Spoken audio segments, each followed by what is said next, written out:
এটাও কিন্তু একটা রয়েছে, দেখুন এটাও একটা খাদির মধ্যে রয়েছে। এগুলো কিন্তু পিওর কটনের মধ্যে চলে যাবে, একদম কিন্তু পিওর কটন, অল বডি কিন্তু কাজ করা রয়েছে, ঠাসা ওয়ার্ক রয়েছে। ঠিক আছে, একবার দেখে নিন, আপনার চাইলে স্ক্রিনশটও মেরে আমাদের হোয়াটসঅ্যাপে পাঠাতে পারেন। এরপর আরো একটা দেখাচ্ছি, এটাও একটা আসামের খাদি, এটাও খুব সুন্দর। আমাদের আসাম খাদির কালেকশনও কিন্তু প্রচুর প্রচুর রয়েছে।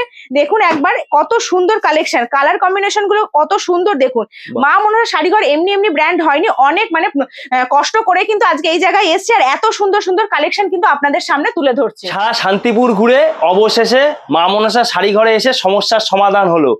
এই যে 80 টাকার যে শাড়ি সেটাও আমরা এখানে পেলাম, তারপরে এই যে নিত্য নতুন জামদানি হ্যান্ডলুম অনেক কিছু শাড়ি আমরা এই যে বস্তা ব্যবসার জন্য ট্রান্সপোর্টে মাল করলাম, আর বাড়ির জন্য এই যে বাড়িতে দুর্গা পুজোর জন্য এই যে ব্যাগ ভরে কিছু নিয়ে যাচ্ছি। আরে এটা কি ব্লাউজ দিদি ভাই, আপনাদের এখানে কি ব্লাউজও পাওয়া যায় নাকি? আমাদের এখানে কিন্তু ব্লাউজের কালেকশনও রয়েছে, তো এই ব্লাউজটা আমি গিফট করলাম বৌদির জন্য, এটা আপনি নিয়ে যাবেন। আমাদের সব থেকে এত কেনাকাটা করার জন্য আপনাকে কিন্তু অসংখ্য ধন্যবাদ। অসংখ্য ধন্যবাদ। হ্যাঁ একদমই তাই, আপনারা আবার আসবেন। অবশ্যই আসবো দিদি, একদম আসবেন। নমস্কার দাদা, আবার আসবেন। আচ্ছা আবার আসবো।